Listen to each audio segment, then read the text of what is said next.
Next is conditional or expression coverage. Now, conditional or expression coverage indicates how the variables or sub-expressions in conditional statements are being evaluated.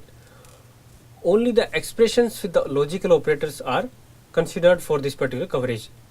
So, when we write our RTL, there will be many statements using and or not or operation.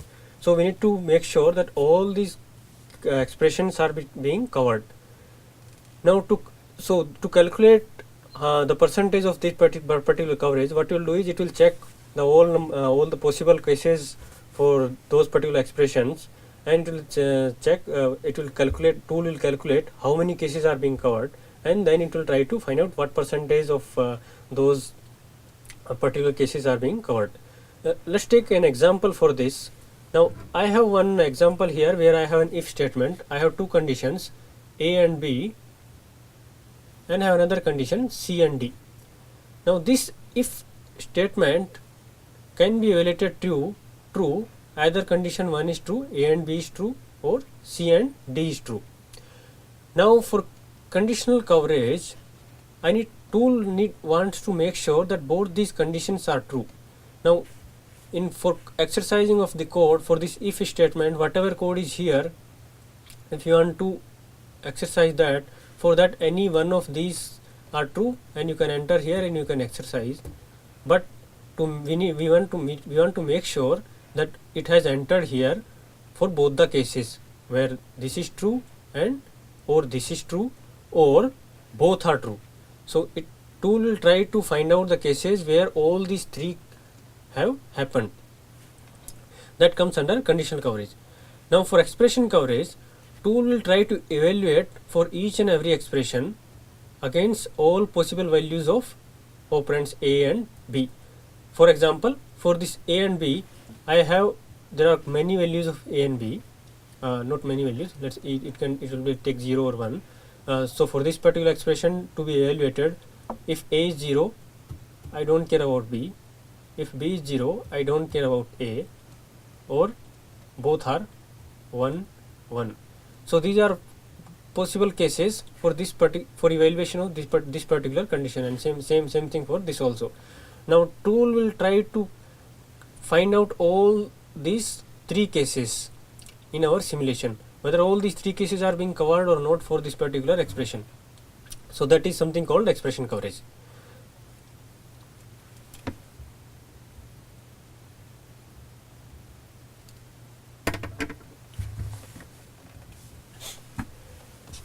Let's talk about branch, or sometimes we say decision coverage. Now this branch coverage covers both the true and false conditions of conditional statement, like if, else, or we have case statement. For example, for an if state condition, this coverage will report whether the if condition is executed in both true and false cases or not. Now even if the else statement does not exist, if there is nothing in if else statement, still will try to the tool will try to find out whether that else part is being exercised or not. So those kind of cases tool will try to cover. Then we have toggle coverage. Now through toggle coverage, what we try to cover is basically activities on wires. So we have generally this toggle coverage we do on the inputs and outputs. We generally don't do toggle coverage on the internals. So basically we'll try to cover whether my inputs are being toggled from 0 to 1 and 1 to 0. Basically all the wires on the input and output are being has transitions from 0 to 1 and 1 to 0. So so this toggle coverage is actually really very useful at gate level simulations. So we at gate level simulation we try to achieve the toggle coverage in very good percentage. So it gives a really good confidence for the design.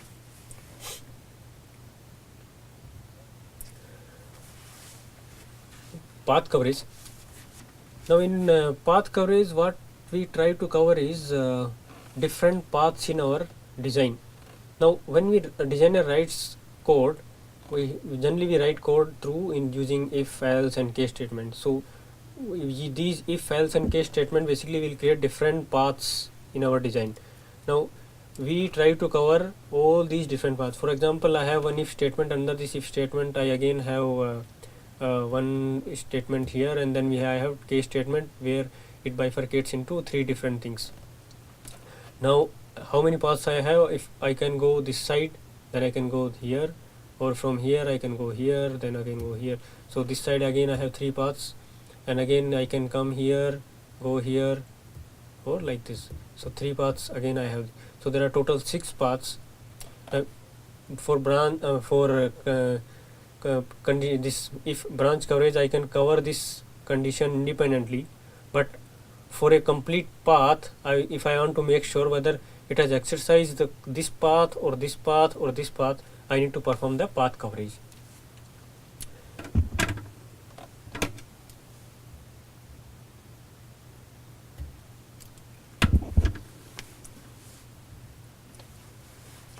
Next is FSM coverage. Now our RTL design will have state machines. Now we want to make sure whether whatever state machine I have written, whether I have covered all the states. I can if designer writes some state machine, but sometimes what happens while writing state machine, he doesn't realize whether this particular state is useful or not, or sometimes my test cases, whatever test cases I am writing, it's not strong enough to exercise some corner state cases where, like in some rare cases, my state machine will go into that particular state. So those cases are not generally being exercised. So to find out to uncover those cases, we need to go for FSM coverage.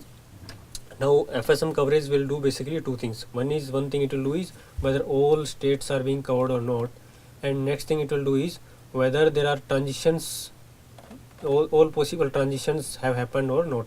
Now from this state I can remain in this state, or I can go this state, or I can go to this state, or I can go to this state. So there are many different possible tool will try to evaluate everything, but we need to find out whether what are valid ones for us. So basically it will try to cover state transitions and all possible states. So that will come under FSM coverage. Okay, so far we have seen functional coverage, code coverage, different verification component, and we have seen how we go about our creating our verification plan, and we create our verification environment, we define our coverage metrics. So all those things we have seen. Now let's see at what point I can say my verification is complete. So I have written coverage points, I am collecting coverage, I have shown my coverage is 100%, but so based on what I can say my verification, I'm done with the verification. Okay, now in today's world our designs are really complex. If you look at today's SOC, they are really complex. Now for those complex designs, you can never actually truly say that my verification is complete. Now why is that? Because when we say verification, it only shows presence of errors, not their absence. Because you have done verification, you found some bugs, you can say during my verification how I have found so many bugs, but you can't say that okay, I have done verification, after that nobody will be able to find any bug on that. Now thing is that you have done your verification, let's say for time period of 6 months. Now if you keep on doing your verification, or you are keep on running your regression, they keep on reviewing things and think of different scenarios, taking feedback, and you run again, there is a very good possibility that you might discover more bugs. But at some point we need to stop. I mean, we can't say I have done for 6 months, I will do verification for 6 more months.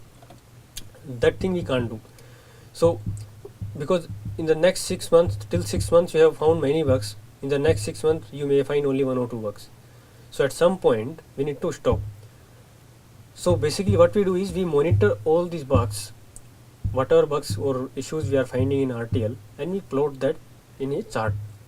And once our verification is done, my verification says my coverage is whatever targeted coverage I have achieved. So there are two things. I should be able to achieve my targeted coverage, both functional and code coverage, and whatever chart I am preparing for the issues. For every week I am finding so many issues, for that I am preparing one chart. It should saturate. Towards the end of verification, I should not see many bugs towards the end, like last 1 or 2 weeks I should be able to see like 1 week, one bug per week, or let's say last 15 days I have not found any issue. So I can say my coverage targeted coverage is achieved, and target coverage is achieved, and my bug chart is saturated. So I can say my verification is complete. So that's how we decide at what point to stop for verification. And of course, I mean, you need to meet deadlines. I mean, when you create some project, you decide deadlines there. So we need to make sure everything we do in during that part. Okay, so we have given detailed overview about different components of verification, how we do verification. Now we'll talk about various verification languages. Now in today's industry, there are many languages we can use for verification, but generally mostly used verification languages are these two: System Verilog and Specman E. So Specman is more widely used than System Verilog is more widely used than Specman E, and these two languages very few companies use actually. Like I have not worked on these two anywhere for verification. So, but I mean, still people use, but rarely. And out of System Verilog and Specman E, System Verilog is most popular. I mean, more than 80% industry is using System Verilog.